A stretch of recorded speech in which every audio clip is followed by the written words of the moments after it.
On dirait une zone de guerre après le passage d'un bombardier, mais c'est un simple cerf-volant incendiaire qui a carbonisé ce champ. La terre n'est plus que cendre et fume encore, les arbustes ne sont plus que de piètres ombres d'eux-mêmes.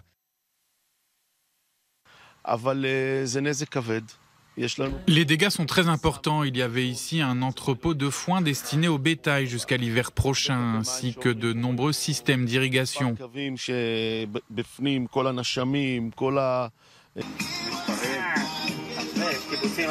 Chaque matin, la routine se réinstalle tant bien que mal, une routine d'urgence au rythme des feux, des émeutes palestiniennes hebdomadaires le long de la frontière avec la bande de Gaza. Et, depuis ces derniers jours, au rythme des alertes, aux pluies de roquettes et d'obus de mortier. Tout a l'air vert autour de nous et les enfants jouent à la piscine. Et pourtant, nous vivons dans une zone de combat. Autour de nous, tout est noir. Et nous n'avons que 15 secondes pour nous protéger des obus. Tsahal est sur le qui-vive. Dans l'expectative, ce mardi, d'affrontements marquant le Yawm al-Naksa, le jour de la défaite arabe lors de la guerre des 6 jours.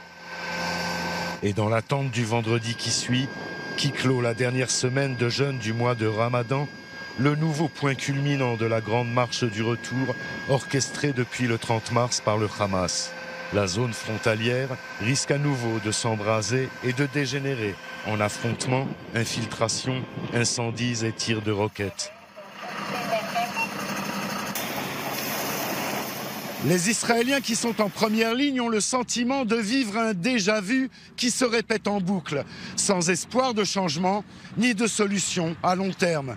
Ceux qui parlent de phénomènes temporaires font l'autruche et admettent que l'année prochaine, il y aura de nouveaux incendies de culture.